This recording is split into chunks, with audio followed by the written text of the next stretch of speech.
नमस्कार, मैं रवीश कुमार। आंदोलन जीवी परजीवी।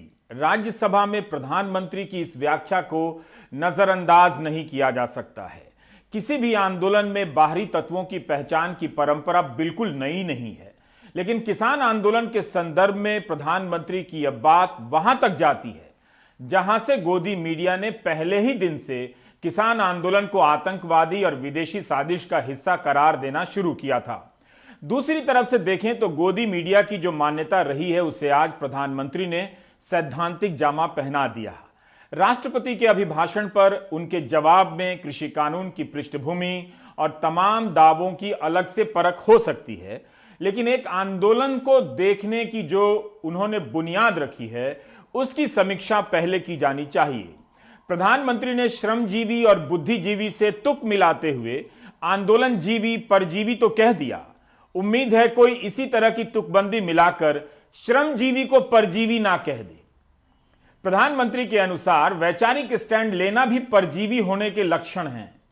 पहली नजर में यह आलोचना किसान आंदोलन के समर्थन में खड़े बुद्धिजीवियों की हो सकती है, लेकिन वैचारिक स्टैंड लेकर परजीवी बन जाने का स्टिकर उन पर भी चिपक सकता है जो खुद को विचारधारा की राजनीति करने का दावेदार बताते हैं। है ना कमाल? आप विचारधारा की राजनीति करें तो राष्ट्रवाद, दूसरे विचारधारा के नाम पर हर जगह स्टैंड ले लें तो आंदोलन जीवी परजीवी। हम लोग कुछ शब्दों से बड़े परिचित हैं, श्रमजीवी, बुद्धिजीवी, ये सारे शब्दों से परिचित हैं। लेकिन मैं देख रहा हूं कि पिछले कुछ समय से इस देश में एक नई जमात पैदा हुई है, एक नई बिरादरी सामने आई है, और वो है आंदोलन जीवी। ये जमात आप देखोगे, वकीलों का आंदोलन है वो ना वहां नजर आएंगे, स्टूडेंट का आंदोलन है वो वहां नजर आएंगे, मजदूर का आंदोलन है वो वहां नजर आएंगे, कभी पर्दे के पीछे कभी पर्दे के आगे। एक पूरी टोली है जी जो आंदोलन जीवी है। वो आंदोलन के बिना जी नहीं सकते हैं और आंदोलन से जीने के लिए रास्ते खोजते रहते हैं। हमें ऐसे लोगों को पहचानना होगा कि वो जो सब जगह पे पहुंच करके और बड़ा आइडियोलॉजिकल स्टैंड दे देते हैं, गुमराह कर देते हैं, नए नए तरीके बता देते हैं। देश आंदोलन जीवी लोगों से बचे, इसके लिए हम सबको, और ये उनकी ताकत है। उनका क्या है, खुद खड़ा नहीं कर सकते चीजें, किसी की चल रही तो जाके बैठ जाते हैं, वो अपना जो जितने दिन चले चल जाता है उनका। ऐसे लोगों को पहचानने की बहुत आवश्यकता है। ये सारे आंदोलन जीवी परजीवी होते हैं।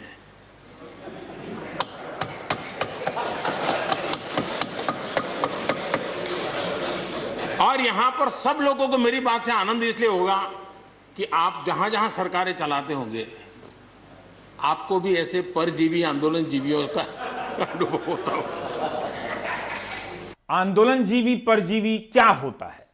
प्रधानमंत्री के अनुसार यह वो जमात है जो वकीलों से लेकर मजदूरों के आंदोलन में पहुंच जाता है। गौर से देखिए और सुनिए। प्रधानमंत्री सिर्फ आंदोलन का समर्थन करने वालों को शक के दायरे में नहीं ला रहे, बल्कि आंदोलन के होने की जरूरत को ही रिजेक्ट कर रहे हैं। आखिर कोई आंदोलन तभी बड़ा होगा जब अलग अलग लोग उसमें जाएंगे। कायदे से तो उन्हें आंदोलन में जाने वालों को प्रोत्साहित करना चाहिए। बेशक वे अहिंसा पर जोर दे सकते हैं। लोकतंत्र में लोग घरों से नहीं निकलेंगे तो मौज किसकी होगी? क्या ऐसे समर्थकों के बगैर दुनिया का कोई आंदोलन संभव है? रविवार को सिंघू बॉर्डर पर इंटरनेट की सेवा बहाल कर दी गई। सोमवार को जब प्रधानमंत्री राज्यसभा में बोल रहे थे तब वहां किसान नेताओं ने सुना ही होगा। प्रधानमंत्री जी, सत्याग्रहियों की पहचान की आवश्यकता नहीं है। सत्याग्रही देश की दिशा और दशा बदलने की ताकत रखते हैं। कहा है कि मुझे बंद करो या मेरी जुबां को बंद करो, मेरे ख्यालों को बेड़ियां पहना नहीं सकते। प्रगतिशील आंदोलन राष्ट्र को प्रगति के मार्ग पर हमेशा आगे ले जाते रहे हैं। सत्याग्रह, आंदोलन किसी भी लोकतांत्रिक देश की जनता का संवैधानिक अधिकार होता है। आंदोलनजीवी होना बुरी चीज नहीं है। किसी भी लोकतंत्र में इनकी पहचान सम्मानित तरीके से नागरिक प्रहरी के तौर पर होनी चाहिए। जिलाधिकारी को बाकायदा सर्टिफिकेट जारी करना चाहिए कि आपने आंदोलन में हिस्सा लिया है। मान लीजिए आप एक सजग नागरिक हैं, आप महंगाई के विरोध में होने वाली रैली में भी जाते हैं, वकीलों के आंदोलन में भी जाते हैं, छात्रों के आंदोलन में भी जाते हैं। क्या आप आंदोलनजीवी परजीवी हैं? आप उस आंदोलन को और जीवंत करने जाते हैं या वहां इसलिए जाते हैं ताकि उस आंदोलन में आप जी सकें? इन आंदोलनों में लाठी और पुलिस केस के अलावा क्या मिलता है? आखिर कोई क्यों इसके लिए आंदोलनजीवी परजीवी बनना चाहेगा? राजनीतिक रैलियों में पैसे देकर लोग बुलाए जा सकते हैं, लेकिन किसी आंदोलन में आप खुद से चले जाएं, हर आंदोलन में चले जाएं तो आंदोलनजीवी परजीवी। 25 साल की आतिका सिंह ने वकालत की पढ़ाई के बाद जेएनयू में दाखिला ले लिया। आतिका सिंह कहती हैं कि दलित होने के नाते जीवन का बड़ा हिस्सा संघर्ष में ही गुजरता है। कभी अपनी स्कॉलरशिप के लिए संघर्ष किया तो कभी दूसरों के लिए किया। अंबेडकर और अन्य लेखकों को पढ़ने के बाद उन्हें एहसास हुआ कि जिस सिस्टम में वो हैं उसमें अधिकतर लोग हाशिए पर हैं। आतिका ने बंगाल के ग्रामीण इलाकों में काम किया, महिलाओं पर हुए अत्याचार के खिलाफ आंदोलन में शामिल हुई, 2 बार गिरफ्तार हुई। गिरफ्तारी के दौरान एक बार बांह भी टूट गई, पुलिस की लाठी भी खाई, लेकिन प्रोटेस्ट में जाना नहीं छोड़ा। पिछले साल नागरिकता विरोधी आंदोलन में शामिल हुई। दिल्ली दंगों के बाद हिंसा के खिलाफ हुए आंदोलन में हिस्सा लिया। कोलकाता की जादवपुर यूनिवर्सिटी में एक छात्रा के साथ हुए यौन शोषण के खिलाफ आंदोलन में हिस्सा लिया। सेक्शन 377 के खिलाफ हुए प्रदर्शनों में भी शामिल हुई। रोहित वेमुला की मृत्यु के बाद हुए आंदोलन में बढ़ चढ़कर हिस्सा लिया। फिलहाल कृषि आंदोलन में भी बॉर्डर पर जाती हैं और आंदोलन में शामिल होती हैं। क्या आतिका सिंह आंदोलनजीवी हैं? क्या आतिका सिंह आंदोलनजीवी परजीवी हैं? एक्टिविज्म से जुड़ने का कारण ये रहा कि हर पड़ाव पे जातिगत भेदभाव व अन्य प्रकार के भेदभाव का सामना करना पड़ा, चाहे वो स्कॉलरशिप की 5 साल की लंबी लड़ाई हो या मेस में साथ बैठ के खाने की बात हो। जहाँ पे बराबरी की बात करते थे वहाँ पे हर तरीके से चुप कराने की कोशिश करी जाती थी प्रशासन द्वारा, और इस वजह से एक्टिविज्म में आए। जुड़ने के बाद ये पता लगा कि देश के हर कोने में एक निरंतर संघर्ष चल रहा है। हर अल्पसंख्यक की एक ऐसी ही मजबूरन स्थिति बना रखी है। प्रधानमंत्री ने आज जो टिप्पणी दी है, उन्होंने आंदोलन जीवियों को परजीवी बोला है, पैरासाइट बोला है। उनसे इस बात पे मेरे कुछ सवाल हैं। जितने भी 2013 से हमने देखे हैं लोग आगे आ रहे हैं, सड़कों पे बैठे हैं, धरने दे रहे हैं, उसमें महिलाएं, बूढ़े, बच्चे, हर किसी का एक इक्वल पार्टिसिपेशन नजर आ रहा है और उनको किसी बात से असहमति है सरकार से। एक लोकतंत्र की निशानी यही होती है कि लोगों को अपनी बात कहने का, उस पर एक्ट करने का पूरा अधिकार हो। और अगर ये लोग प्रधानमंत्री को परजीवी नजर आते हैं तो ये बहुत ही जातिगत मानसिकता की एक पहचान है। प्रधानमंत्री एक साथ न जाने कितने ही आंदोलनों में शामिल होने वाले लोगों को खारिज कर देते हैं, संदिग्ध बना देते हैं। इसमें संघ से जुड़े लोगों को आप अलग नहीं कर सकते। वो भी अलग अलग आंदोलनों में शामिल होने तो जाते ही हैं। क्या वे भी कभी आंदोलनजीवी परजीवी कहलाए जा सकते हैं?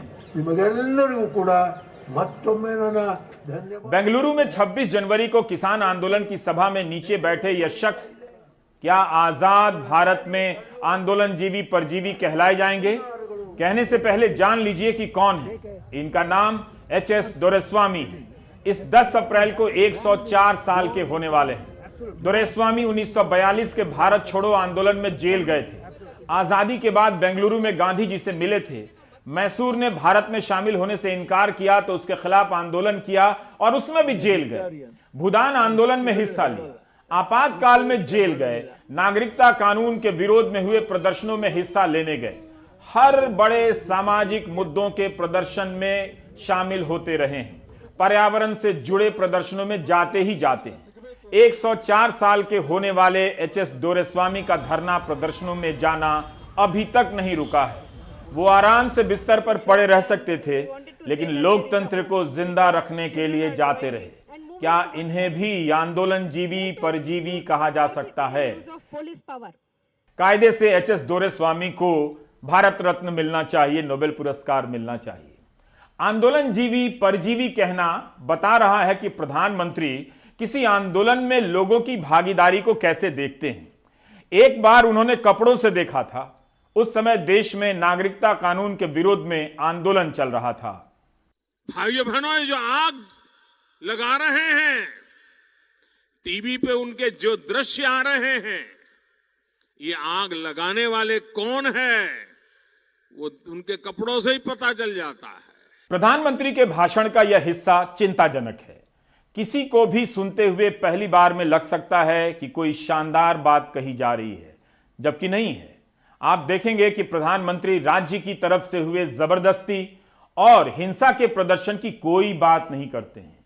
उनकी चुप्पी उन्हें उसके साथ खड़ा कर देती है। कम से कम उन्हें अपने भाषण में इस रेखा को साफ साफ रखना चाहिए था।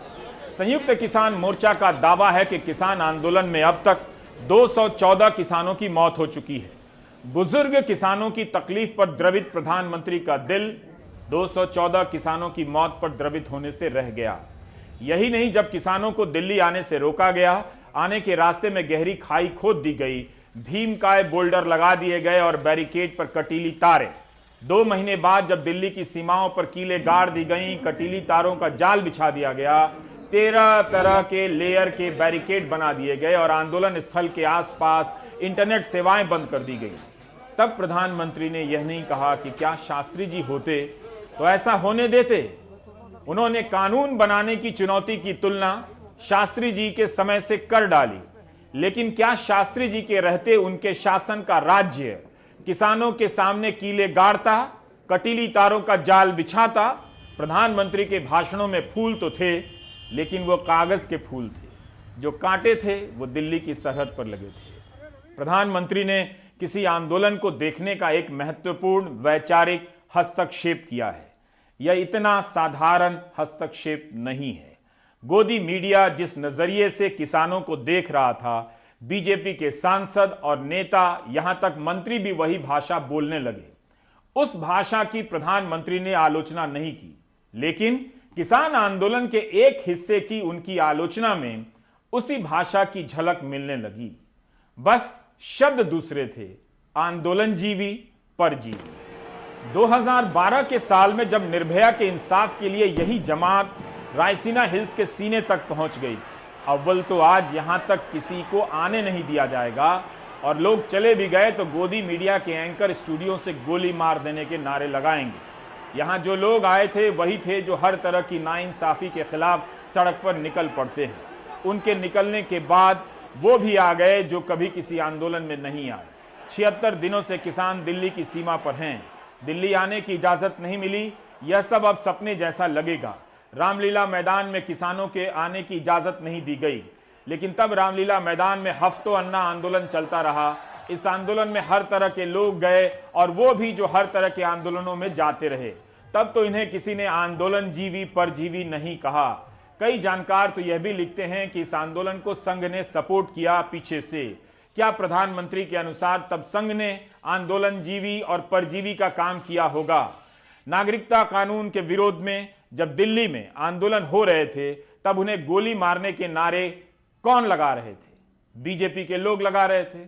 ऐसे लोगों को आज तक प्रधानमंत्री ने परिभाषित नहीं किया, जिस तरह से आंदोलन जीवी परजीवी को परिभाषित किया है।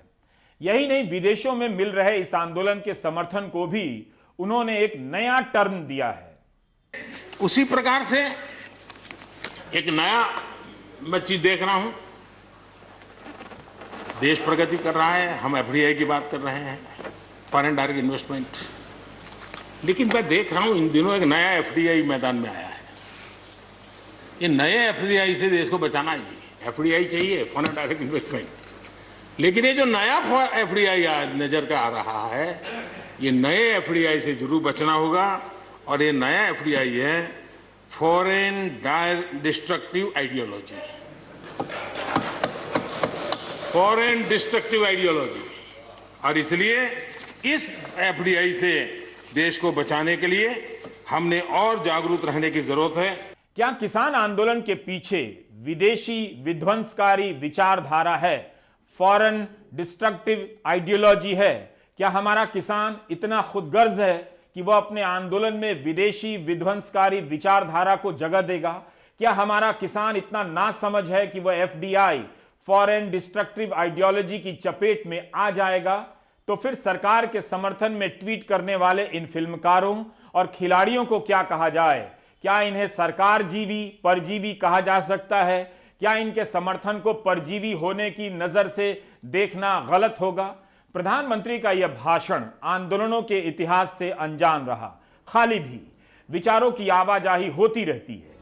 वॉशिंगटन में 28 अगस्त 1963 को मार्टिन लूथर किंग ने लिंकन मेमोरियल के पास नौकरी और आजादी सहित तमाम सवालों पर एक बड़ी मार्च की। 2 लाख से अधिक लोगों ने हिस्सा लिया। इसी मार्च में किंग ने अपना मशहूर भाषण आई हैव ए ड्रीम दिया था। इस मार्च के बाद जॉन एफ कैनेडी के प्रशासन को कांग्रेस में सिविल राइट्स पर बिल पेश करने पड़े। मार्टिन लूथर किंग कहते थे कि वे गांधी से प्रेरित हैं, गांधी की प्रेरणा से उनका आंदोलन अहिंसक आंदोलन है। क्या कैनेडी प्रशासन के लिए मार्टिन लूथर किंग का गांधी से प्रभावित होना एफडीआई होना हो सकता है, फॉरेन डिस्ट्रक्टिव आइडियोलॉजी? खुद गांधी जी ने न जाने कितने मुद्दों पर आंदोलन किए होंगे। क्या गांधी भी आंदोलन जीवी परजीवी कहलाने लगेंगे, जो दक्षिण अफ्रीका भी जाते थे विरोध करने और चंपारण भी चले गए विरोध करने? इसलिए प्रधानमंत्री ने जो धारणा पेश की है एफडीआई और आंदोलन जीवी और परजीवी की, वो सही नहीं है। प्रधानमंत्री को बताना चाहिए कि वे एफडीआई किसे कह रहे हैं। किसान आंदोलन के समर्थन में ट्वीट करने वाले विदेशी पॉप स्टार को, या फिर विदेशों में प्रदर्शन करने वाले भारतीय मूल के लोगों को? प्रधानमंत्री ने यह साफ नहीं किया। यह तस्वीर 7 फरवरी की है, ऑस्ट्रेलिया के मेलबर्न की। यहां पर भारतीय मूल के अलग अलग लोगों ने किसान आंदोलन के समर्थन में प्रदर्शन किया। इस प्रदर्शन में ऑस्ट्रेलिया के नागरिक भी शामिल हुए। यह वही तबका है जिसे चुनावों में मताधिकार देने की बात कही जा रही है। क्या इन्हें इसी शर्त पर वोटिंग का अधिकार मिलेगा कि आप केवल वोट देंगे, भारत की नीतियों के खिलाफ बाहर रहते हुए प्रदर्शन नहीं करेंगे? तो फिर इन्हीं लोगों को प्रधानमंत्री की यात्राओं में शक्ति प्रदर्शन के लिए क्यों जुटाया जाता है? 17 नवंबर 2014 को सिडनी के अल्फोंस अरीना में प्रधानमंत्री का भाषण सुनने भारतीय समुदाय के लोग गए थे, इसी ऑस्ट्रेलिया में। अगर वे भारत की उपलब्धि पर ताली बजा सकते हैं, तो क्या वे किसी कानून के विरोध में प्रदर्शन नहीं कर सकते? मैंने तो सोचा था कि आज प्रधानमंत्री जी आप उनको एक बड़ा तोहफा देंगे, उनकी कष्ट, उनकी पीड़ा को ध्यान में रखते हुए ये तीनों काला कानून आप वापस लेंगे। लेकिन आपने उन आंदोलनकारियों का मजाक उड़ाया और उनको आपने आंदोलन जीवी कहा। प्रधानमंत्री जी, इस देश के अन्नदाताओं का और अपमान मत कीजिए। पूरा देश देख रहा है, पूरे देश का किसान देख रहा है, एक एक नागरिक देख रहा है कि कितना अगंभीर बर्ताव आपका ऐसे आंदोलनों के प्रति है। और आप खुद क्या हैं प्रधानमंत्री जी? आप स्वयं में एक भाषण जीवी हैं। प्रधानमंत्री को अभी और साफ करना चाहिए कि विदेशी विध्वंसकारी विचारधारा से उनका क्या मतलब है। पिछले साल अमेरिका में ब्लैक लाइव्स मैटर का आंदोलन हुआ। काले लोगों के साथ नाइंसाफी को लेकर दुनिया भर के लोगों ने लिखा, बोला। क्या वे सारे लोग इस परिभाषा के अनुसार आंदोलन जीवी परिजीवी हैं? एफडीआई हैं, जिसका मतलब फॉरेन डिस्ट्रक्टिव आइडियोलॉजी है। आए दिन हम अखबारों में पढ़ते हैं, सरकार दावा करती है कि इतने अरब डॉलर की एफडीआई आ गई है। आज इस एफडीआई का एक और नाम हो गया फॉरेन डिस्ट्रक्टिव आइडियोलॉजी। तमाम आंदोलनों और राजनीतिक दलों के दस्तावेज एफडीआई की आलोचना से भरे हैं, जिनमें कहा गया है कि इसके दबाव में भारत के संसाधनों की लूट हो रही है। विदेशी डॉलर भी बिना विचारधारा के नहीं आता है। भाषा को समझने वाले देख रहे होंगे कि जिस एफडीआई से सरकार अपना कॉलर ऊंचा करती है, अब उसी एफडीआई को नया नाम दे रही है ताकि किसान आंदोलन को नीचा दिखाया जा सके। बजट की किताब का सबसे शानदार शब्द एफडीआई परचम से अब पोछा हो गया है। शब्दों का बहुत सोच समझकर इस्तेमाल करना चाहिए। जिन कृषि नीतियों की हम बात कर रहे हैं, उनका उद्गम हुआ तो दूसरे देशों की धरती पर ही है। इन नीतियों से जिस बाजार की कल्पना पेश की जा रही है, वो एफडीआई से आ रही है, दूसरे देशों से आ रही है। उनकी खोज किसी तपोवन में किसी ऋषि मुनि ने नहीं की। न रात को किसी को स्वप्न आया, नीम के पेड़ ने दर्शन नहीं दिया था। प्रधानमंत्री अपने भाषण में अनजाने में चूक कर रहे थे। ठीक इसी भाषण के पहले हिस्से में कहते हैं कि आज उन्हें कहा जा रहा है कि अमेरिका के दबाव में नीति बन रही है। यही बात शास्त्री जी के जमाने में भी कही जाती थी। और लेफ्ट पार्टी जो आज भाषा बोलते हैं ना, वही उस समय बोलते थे। वो यही कहते हैं, अमेरिका के इशारे पर शास्त्री जी ये कर रहे हैं, अमेरिका के इशारे पर कांग्रेस ये कर रही है। सारे जितना आज मेरे खाते में जमा है ना, वो पहले आपके यहाँ बैंक में अकाउंट में था। सब कुछ अमेरिका के एजेंट कह दिया जाता था हमारे नेता, कांग्रेस के नेताओं को। कृषि कानून विदेशी दबाव में लाए जा रहे हैं, इस आलोचना के बचाव में प्रधानमंत्री शास्त्री जी के समय का हवाला देते हैं, लेकिन इसी भाषण में आगे जाकर आंदोलन के समर्थकों को विदेशी विध्वंसकारी विचारधारा का हिस्सा बना देते हैं। हालांकि मूल आलोचना थी कि कृषि कानून 2 या 3 उद्योगपतियों के फायदे के लिए लाए गए हैं। उसका जवाब ना देकर अमेरिका वाले आरोप का जवाब देते हैं। प्रधानमंत्री एक राजनेता हैं, वो जानते हैं कि हर आंदोलन चाहता है कि व्यापक हो, उसमें और भी लोग आए, दूसरे भी उससे जुड़े। NarendraModi.in पर एक लेख है जिसका शीर्षक है नवनिर्माण आंदोलन 1974, जब छात्र शक्ति अस्वस्थ वातावरण से परेशान हुई। लिखा है कि 1973 तक नरेंद्र मोदी सामाजिक सक्रियता में गहरी रुचि प्रदर्शित कर चुके थे और पहले से ही महंगाई और आम आदमी को भी प्रभावित करने वाले अन्य मुद्दों के खिलाफ कई आंदोलनों में हिस्सा ले चुके थे। देखिए, हमारे प्रधानमंत्री भी कई आंदोलनों में हिस्सा लेते रहे हैं। एक युवा प्रचारक और अखिल भारतीय विद्यार्थी परिषद के सहयोगी के रूप में नरेंद्र नवनिर्माण आंदोलन में शामिल हो गए और सौंपे गए कार्यों का उन्होंने कर्तव्य परायणता के साथ प्रदर्शन किया। नवनिर्माण आंदोलन हर मायने में एक जन आंदोलन था, जैसे समाज के सभी वर्गों से आम नागरिक एक आवाज के रूप में उठ खड़े हुए थे। हमने मनीषी जानी से बात की, जो गुजरात के नवनिर्माण आंदोलन से जुड़े रहे। उनका कहना है कि आंदोलन जीवी परजीवी के हिसाब से देखें तो वह आंदोलन सिर्फ छात्रों का ही बनकर रह जाता, जबकि उस आंदोलन में न सिर्फ दूसरे लोग जुड़े बल्कि दूसरे मुद्दे भी शामिल होते चले गए। यह किताब दिल्ली स्थित विश्व युवा केंद्र से प्रकाशित हुई थी 1975 में ही। उसी वक्त इसमें गुजरात में हुए नवनिर्माण आंदोलन के 73 दिनों का पूरा लेखा जोखा है। इस आंदोलन में प्रधानमंत्री के शामिल होने की बात वेबसाइट पर लिखी है, जिसके दावे से कई लोग इनकार भी करते हैं। खैर, यह आंदोलन छात्रों से शुरू हुआ, लेकिन पूरे राज्य और फिर पूरे देश का बन गया। मनीषी जानी उस वक्त 20 साल के रहे होंगे। गुजरात यूनिवर्सिटी के सेनेट के लिए चुने गए। वे उन 12 छात्रों में से थे जिन्हें सेनेट का चुनाव लड़ा था। गुजरात के छात्रों ने मेस बिल के विरोध में आवाज उठाई तो उस आवाज में महंगाई और भ्रष्टाचार से त्रस्त जनता के अलग अलग तबके की आवाज मिल गई। साबरमती नदी के किनारे खड़े होकर साहित्यकारों ने तर्पण किया था। उनका मानना था कि छात्रों पर जुल्म हो रहे हैं, पुलिस दमन कर रही है, लोकतंत्र की हत्या हो चुकी है, इसलिए वे तर्पण कर रहे हैं, लोकतंत्र के पितरों को याद कर रहे हैं, बता रहे हैं कि क्या हुआ है। क्या उस वक्त नवनिर्माण में शामिल साहित्यकारों को आंदोलन जीवी परजीवी कहा जा सकता है? मनीषी जानी ने सेनेट में एक प्रस्ताव रखा था कि पढ़ाई का अब कोई मतलब नहीं रहा, छात्रों को समाज के नवनिर्माण का काम करना चाहिए। उनका प्रस्ताव गिर गया, लेकिन उसी वक्त पटना यूनिवर्सिटी के दीक्षांत समारोह में जयप्रकाश नारायण भाषण देते हैं कि बच्चों की पढ़ाई का कोई मतलब नहीं, उन्हें समाज के निर्माण में जुट जाना चाहिए। मनीषी जानी और अन्य जेपी को अहमदाबाद बुलाते हैं। साल 1974 और दिन 11 फरवरी का यही महीना जेपी अहमदाबाद आए। क्या जेपी आंदोलन जीवी परजीवी कहे जा सकते हैं? 25 जनवरी 74 में बंद का, गुजरात बंद का कॉल दिया। उसको काफ़ी ज़्यादा प्रतिशत मिला और उस समय पर यह बात एक बहुत महत्वपूर्ण है कि जो जनसंघ था, जो आज का एबीपी जो उस समय पार्टी थी, उसने ये 25 गुजरात बंद का विरोध किया था। उस समय उनकी कोई इतनी ताकत भी नहीं थी गुजरात में। तो ये काफ़ी, जो 25 जनवरी का जो बंद का कॉल था, उसकी काफ़ी असर हुई। और 26 जनवरी उस समय पर करीब गुजरात के 53 छोटे मोटे शहर नगर गांव में कर्फ्यू था और कर्फ्यू में ध्वजवंदन हुआ था। तो ये पूरा माहौल में सरकार ने छात्रों के साथ कोई संवाद नहीं किया, ना मिलने की बात की, लेकिन हमेशा उस समय पर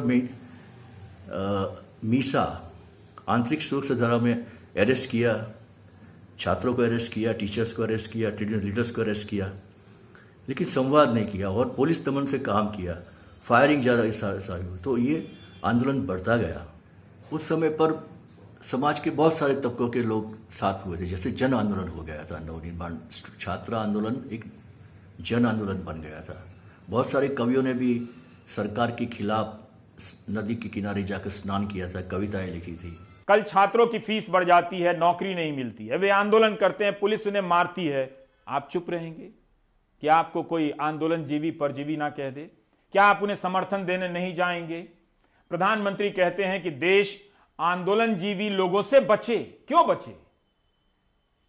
जो आंदोलन जीवी हैं वो आंदोलन के बिना जी नहीं सकते और आंदोलन को जीने के लिए रास्ते खोजते रहते हैं। हमें ऐसे लोगों को पहचानना होगा, ये प्रधानमंत्री कहते हैं। क्या यह वाक्य कहीं से भी लोकतंत्र को समृद्ध करता है? किसी भी आंदोलन में जाना कब से गुनाह हो गया, कब से परजीवी होना हो गया? प्रधानमंत्री ने अपने भाषण में कई दावे किए, बताया कि कई सारे फैसले छोटे किसानों के हक में किए गए हैं। यूरिया को लेकर भी उन्होंने बयान दिया कि यूरिया की नीम कोटिंग को 100% किया गया ताकि गरीब से गरीब किसान यूरिया खरीद सके, उस तक पहुंच सके। उसी प्रकार से हमने यूरिया का नीम कोटिंग 100% किया। 100% के पीछे इरादा हमारा यही था कि गरीब से गरीब किसान तक भी यूरिया पहुंचने में रुकावट ना हो, यूरिया डाइवर्ट होता है बंद हो, और उसमें हम सफल भी हुए। परिमल ने शाहजहांपुर में कुछ किसानों से बात की और जानना चाहा कि यूरिया की सप्लाई को लेकर उनके क्या अनुभव हैं।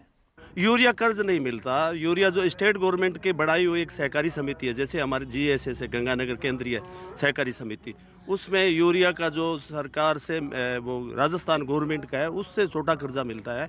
बाकी स्टेट गवर्नमेंट के अलावा केंद्र से कभी कुछ नहीं मिलता यूरिया के बारे में। केंद्र ने तो उल्टा ये कर दिया कि पहले 50 किलो का बैग था, 45 किलो को कर दिया, रेट बढ़ाए हैं और उसमें यूरिया का वजन घटा दिया। पहले 50 kg का था, 45 kg का है। यूरिया की जरूरत पड़ती है आप लोग के फसलों में? तो यूरिया कर्ज केंद्र की तरफ से कुछ मिलता है? कुछ नहीं मिलता है। किस किस तरह की फसलें होती हैं जहाँ पे आपको जरूरत पड़ती होगी इनकी, और कितनी जरूरत पड़ती है? गेहूँ, चना, सरसों। तो कोई यूरिया कर्ज नहीं मिलता है, नगद से लेमा, नगद से ही लेमा। कुछ लोगों ने बताया कि राज्य सरकार की तरफ से स्कीम है, उसमें कुछ मिलता है, आप लोग की तरफ नहीं है? कुछ नहीं मिला, केंद्र की तरफ से भी नहीं? कुछ नहीं। सरकार के दावों और किसानों के अनुभव में अंतर हो जाता है। सरकार खुद से इतना तो बताती है कि कितने किसानों तक यूरिया की खेप पहुंच रही है, लेकिन यह नहीं बताती कि कितनों तक नहीं पहुंच रही है। इसलिए आपको सरकार और किसानों की बातों में अंतर दिखेगा। मुकेश सिंह सेंगर ने सिंघू बॉर्डर पर किसान नेताओं से प्रधानमंत्री के भाषण पर बात की। देखिए क्या है, प्रधानमंत्री वहां से तो घोषणा कर रहे हैं कि हम किसानों से बात करना चाह रहे हैं। देश का प्रधानमंत्री पाकिस्तान चला जाता है बिना कुछ बताए और किसान के पास नहीं आ सकता, उसको डर लग रहा है। अभी हम दिल्ली से आ रहे थे, तो दिल्ली से जब हम आ रहे थे तो हमको कई जगह रोका गया, वापस कर दिया गया। तो ये हमको ये माहौल हो रहा है कि हम दिल्ली में नहीं, हम तो अंतर्राष्ट्रीय बॉर्डर में हैं। तो हमारे प्रधानमंत्री को चाहिए कि अगर आप किसान हितैषी हैं तो आप यहाँ आएं और सभी किसानों से मिलकर के बात करें। आज उन्होंने कहा है कि ना मंडियाँ खत्म हो रही हैं और ना ही MSP खत्म हो रहा है। MSP रहेगा, मंडियाँ भी रहेंगी। अगर ये सब चीज रहेंगी तो ये आदमी, ये जो इतने आदमी आन के बैठे हैं, ये घरों से पागल है कोई? ये लोग पढ़े लिखे हैं, वो पहला वाले नहीं है। 8 बजे नोटबंदी हो गया, 8 बजे सब कुछ होगा। ये बात दिन दीवी आन के यहाँ मंच लगा है। प्रधानमंत्री तो बोलता है एक कॉल चाहिए, कॉल उसके पास तो इतनी बड़ी बड़ी गाड़ी है, एक गाड़ी लेके यहाँ आ जाए। कौन से यहाँ अतवादी बैठे हैं? दरअसल जो आंदोलन में जाते हैं वो लोकतंत्र जीवी कहलाते हैं। उनके जाने से लोकतंत्र जिंदा होता है। दुनिया का हर लोकतंत्र लोकतंत्र जीवी की राह देखता है। कि वो कब आएगा, इंसाफ की आवाज उठाएगा, उसमें शामिल हो जाएगा, लोकतंत्र को जिंदा करेगा। लोकतंत्र में परजीवी वो होते हैं जो आंदोलन के रास्ते राजनीति में आते हैं और सत्ता में पहुंचकर आंदोलन के रास्तों को बंद कर देते हैं। आप देख रहे हैं प्राइम टाइम, बाकी ब्रेक के बाद।